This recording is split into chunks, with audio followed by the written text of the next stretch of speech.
선거법 협상 이런저런 안들이 나오더니 이제는 기상천외한 발상까지 등장했습니다. 이른바 위성정당인데요. 이를테면 자유한국당은 비례한국당을 만들겠다고 합니다. 한번 들여다보겠습니다. 민주당을 뺀 3+1 협의체가 이런 안을 만들었죠. 석패율 제도 도입하고 연동형 비례대표 30% 캡 씌우는 것까지 30석 캡 씌우는 것까지 하자. 민주당에서는 석패율은 절대로 안 된다. 이거는 반개혁적이다. 이런 입장을 밝히자. 그러면 석패율에서 중진을 제외하자. 그러면 받아야 되지 않느냐. 역으로 또 그렇게 민주당에 공을 넘겼습니다. 지금 이런 상황이 되니까 자유한국당은 만약에 4+1 협의체가 연동형 비례대표제를 이대로 밀어붙이면 우리는 비례한국당을 만들겠다. 이거는 무슨 얘기일까요? 선관위에 등록하기 직전 단계다. 정당명은 7, 8개를 준비했다라고 하면서 이 당을 만들면 어떻게 되겠다는 것인지 한번 또 패널들의 의견을 들어보도록 하겠습니다. 이런 발상에 대해서 정의당은 만약에 그렇게 한다면 비례만국당이 될 것이다. 이런 비난을 퍼부었고 손학규 대표는 그런 발상이 어디서 나오냐. 민주당은 그야말로 괴물을 만들겠다는 것이 아니냐라면서 거세게 반발했습니다.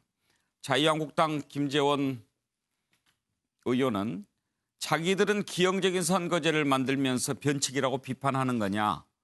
당신들이야말로 낯 두껍다. 이렇게 반박했습니다. 자, 도대체 선거법 이런저런 얘기들 어디까지 가자는 것일까요? 관련된 녹취를 들어봅니다.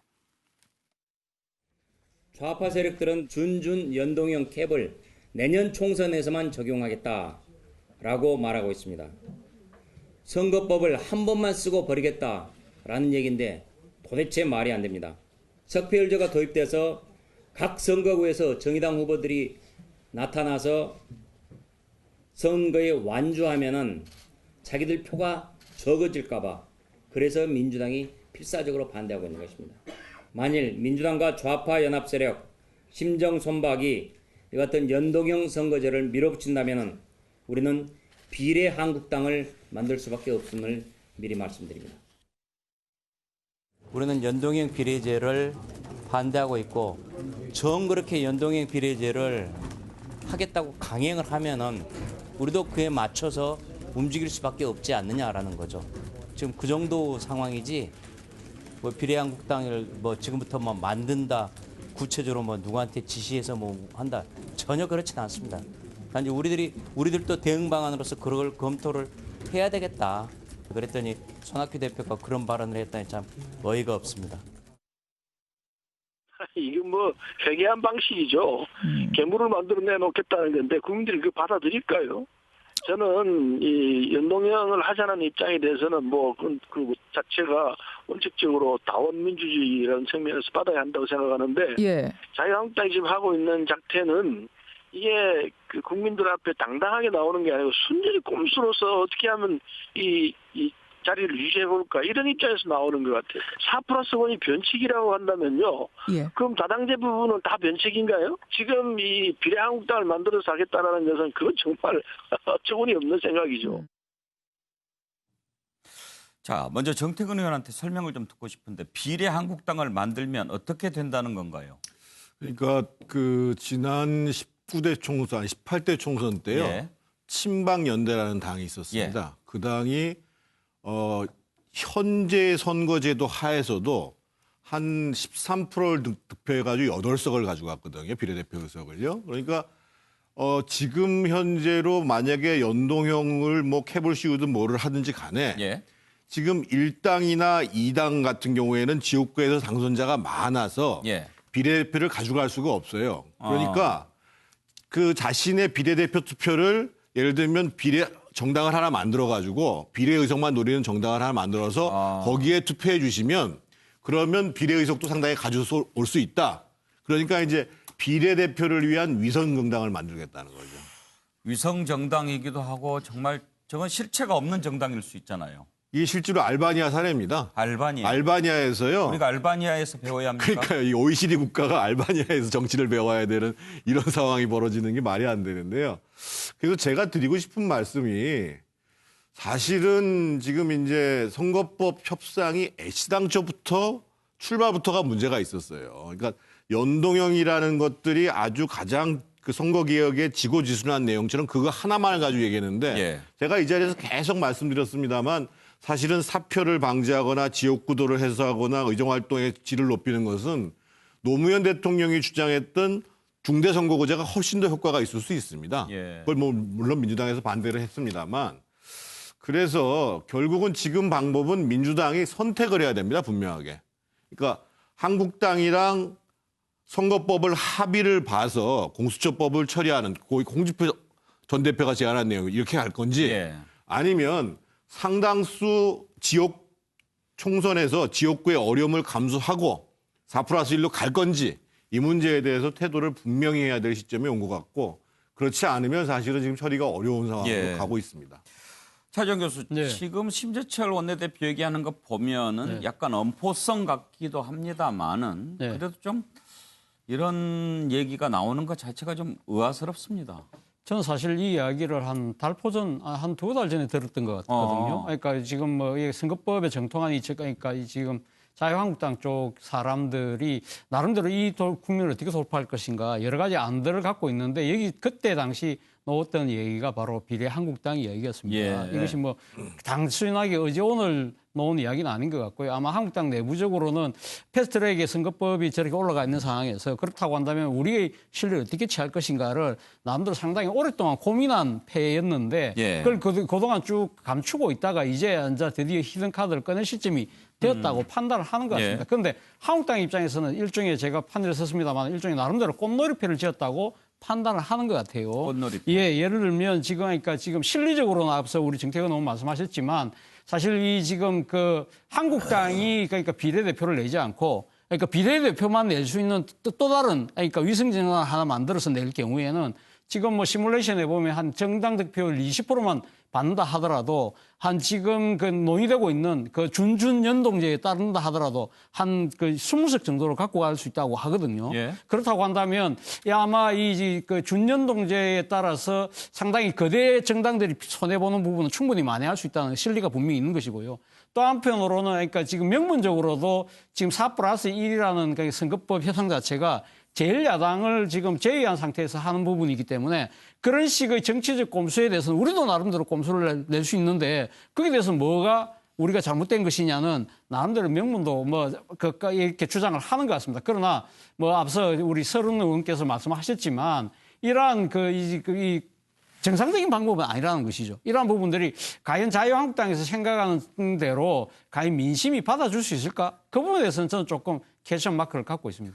그런데요, 만약에 그렇다면 지금 차정 교수 말씀하신 대로 자유한국당이 꽃놀이 패고 손해볼 게 없다면 윤기찬 부위원장 그냥 통과시키도록 짐짓 모른 채 두었다가 그때 정말 이걸 들고 나와서 의석을 가져가면 더 나은 것 아닌가요?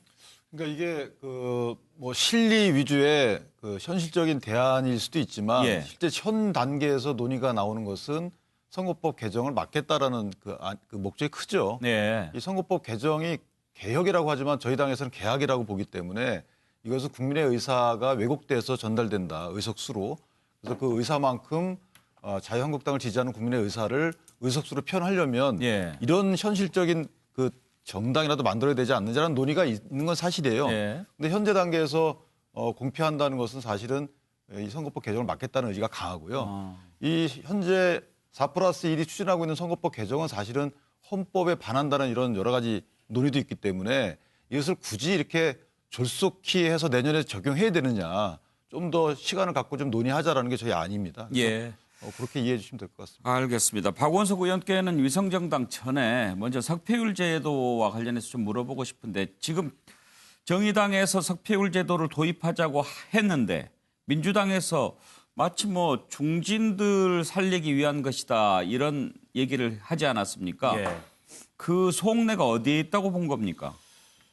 지난 4월 달에 지금 패스트트랙에 올라가 있는 선거법이 합의될 때 권역별로 2석씩 총 12석의 석패율을 둘 수 있는 것으로 법안을 합의했는데 예.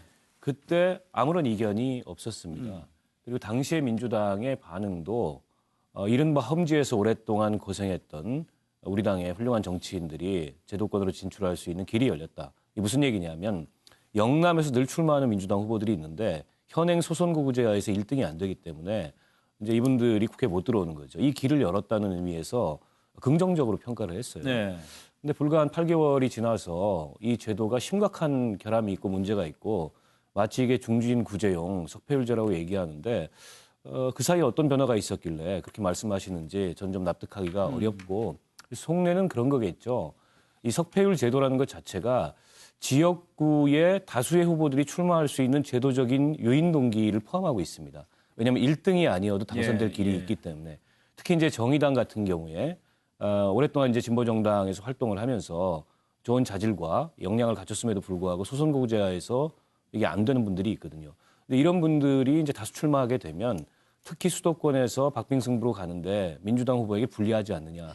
이 셈법이 의원들 사이에서 작용을 해서 지도부가 그에 대한 부담을 느껴서 그런 말씀을 하신 것 같은데 그래서 역으로 지금 제안을 했어요. 심상정 대표 같은 경우에는 그러면 중진구제가 안 되도록 아예 법에 명문화하자. 예. 현역 의원들이라든지 중진들은 그 석패율 등록 대상이 아닌 것으로 그게 우려스럽다면 그리고 오늘 대한신당에서도 비슷한 얘기를 했습니다. 중진 빼고 청년, 여성, 뭐 신인 예. 이런 분들에게만 해당하도록 하자.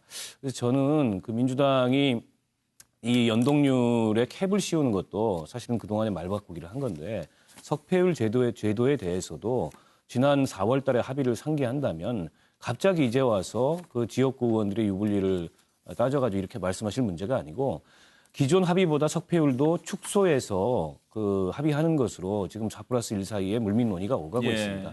더 이상 시간 끌지 말고 이러다가 연내에 무산될 가능성이 있어요. 지금 수준에서 서로 간에 물러설 것들은 좀 물러서고 정리해서 이 속히 선거법을 합의했으면 좋겠습니다. 지금 정의당 내부에서는 민주당에 대해서 약간 배신감 이런 게 좀 있습니까? 뭐 그런 감정도 있으나 이게 중요한 게 아니고 일이 되게 하는 게 중요하지 않습니까? 어찌됐든 저희가 한 발짝 못 나가면 반 발짝이라도 나가야 되는 거여서 예. 그런 대승적인 차원에서 이 준연동형제에 캡을 씌우자는 것도 저희는 수용을 했습니다. 현근택 부위원장 혹시 민주당에서 그러면 석패율 제도 좀 제고할 그런 가능성은 있습니까?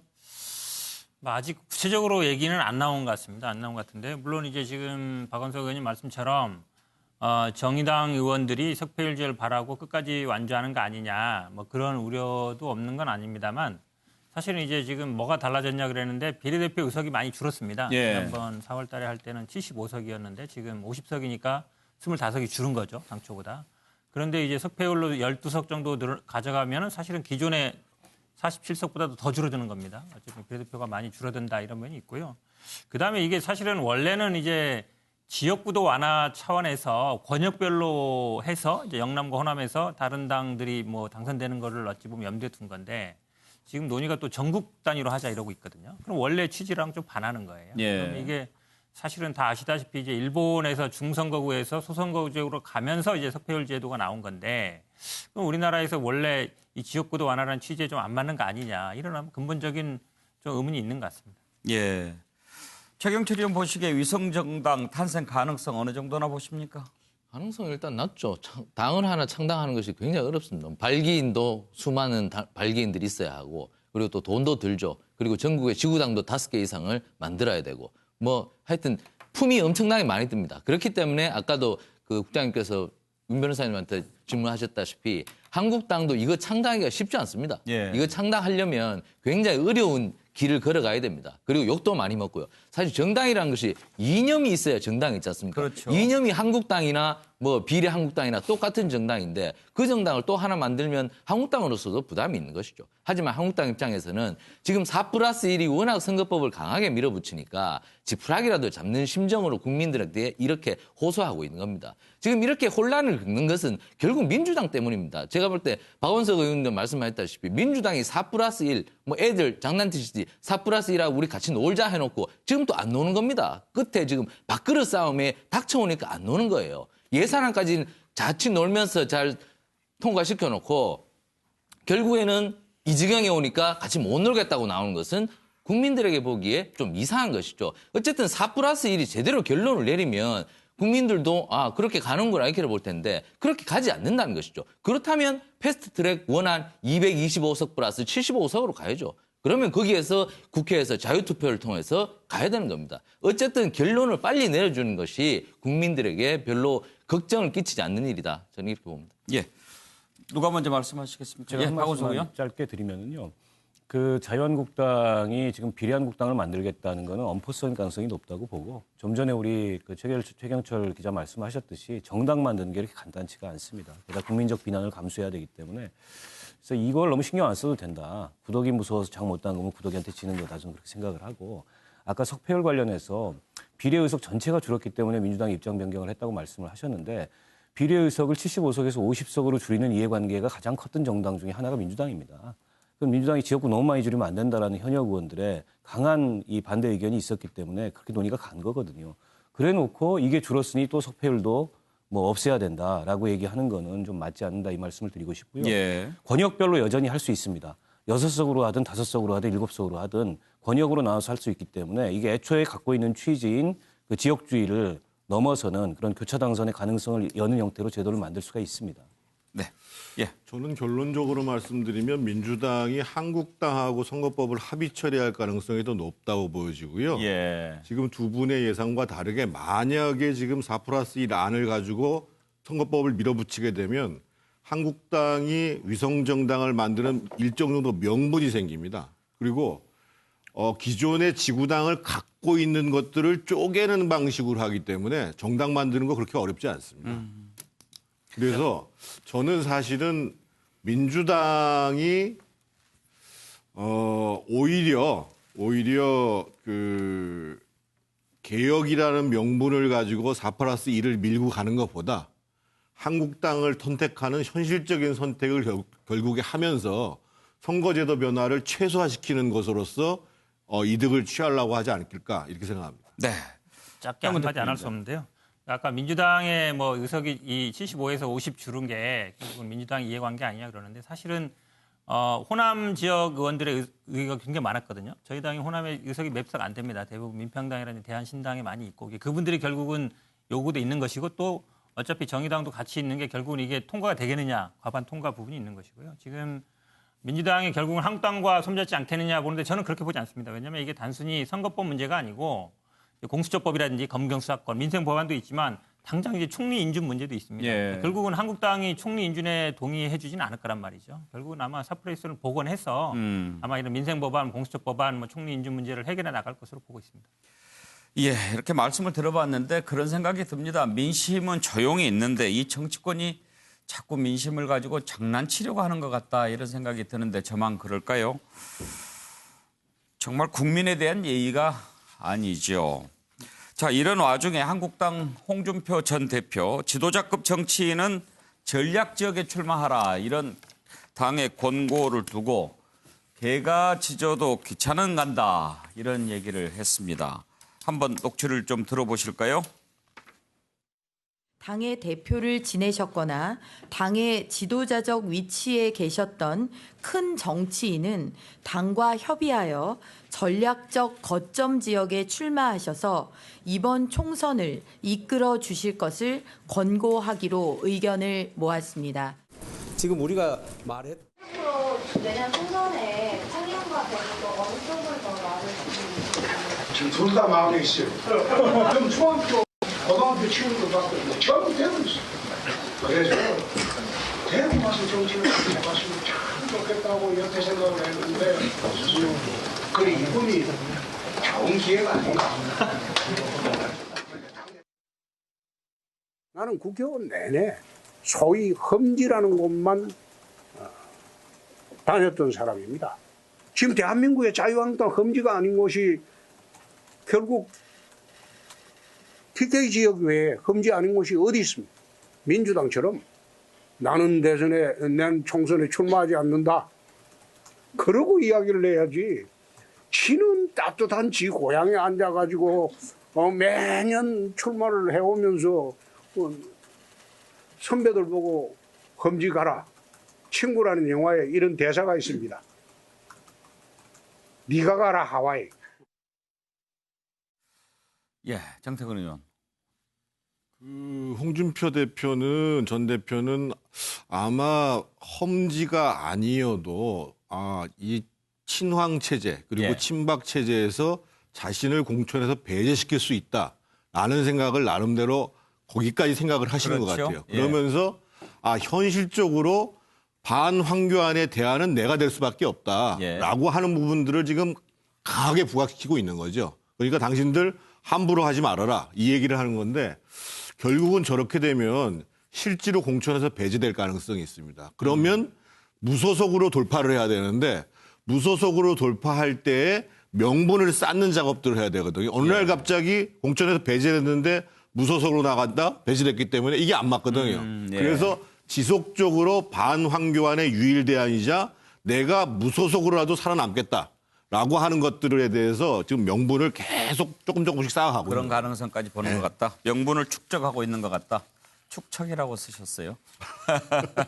예, 차지원 교수는 홍준표 전 대표 왜 그러는 것 같습니다. 예, 뭐 저도 같은 생각인데요. 그러니까 지금 그 홍준표 전 대표 입장에서는 한교안 대표 체제가 곧 얼마 가지 못한다. 한교안 그러니까 대표가 아마 이번 총선을 아마 지나고 나면 아마 그러니까 이 당 대표뿐만 아니라 차기 대권 주자로서의 지위도 상실할 가능성이 높다. 그럴 경우에는 그럼 우리 당의 대안이 뭐냐? 예. 그렇다고 한다면 지난 2017년 조기 대선 과정에서 당의 후보가 없어갖고 자기가 대안이 됐던 그러한 상황이 다시 연출될 가능성이 높다. 그러기 위해서는 그런 상황은 자기는 분명히 아마 확신하고 있는 것 같고요. 그렇다고 한다면 나 정도는 의회에 진출해서 나름대로 플랜 B의 확고한 기반을 닦아놓는 것이 당의 이익을 위해서도 바람직한 것이 아니냐. 그 이야기를 지금 우회적으로 하는 것이 아닐까 하는 생각입니다. 그런데 앞서 말씀하신 것처럼 저도 당 지도부에서 이 대목에 대해서 아마 공천에 크게 아마 상당히 좀 이렇게 부작용으로 작용될 가능성이 높지 않을까 생각이 듭니다. 최경철은 혹시 황교안 대표가 홍준표 전 대표한테 공동선대위원장 이런 것 제의할 가능성 별로 없다고 보십니까? 제가 볼 때는 없습니다. 황교안 대표가 단식 6일째 날 홍준표 대표가 텐트에 찾아갔죠. 그게 33년 만에 만남입니다. 33년 만에 두 사람이? 청주지검 34년? 검사 때 두 예. 사람이 검사 생활을 같이 했습니다. 그 이후로 33년 만에 만났다. 그래요? 그만큼 황 대표는 홍준표 대표를 별로 좋아하지 않는다. 결국에 별로 파트너로 생각하지 않는다. 그러니까 홍 대표가 계속 거칠게 발언하고 있는 겁니다. 그러니까 홍 전 대표께서는 내가 적자인데 왜 굴러온 돌이 박힌 돌한테 지금 예. 큰 소리 치느냐 이거죠. 그러니까 조용필이 신인 가수하고는 한 무대 못 선다. 그런 식으로 지금 얘기를 하고 계시는 거죠. 그러니까 홍 전 대표는 이것까지 각오하고 있습니다. 당에서 내치면 나는 나간다. 하지만 영남에 나가서 내가 보수의 적자임을 영남에 알려서 나의 정치 생명을 계속 끌고 가겠다는 것인데 이것은 홍 전 대표에게도 별로 좋은 것이 아니고 한국당으로서도 보수의 분열이기 때문에 별로 좋은 모습이 아니기 때문에 황교안 대표께서 좀 품어주시는 역할을 하셔야 보수 통합에 도움될 겁니다. 예.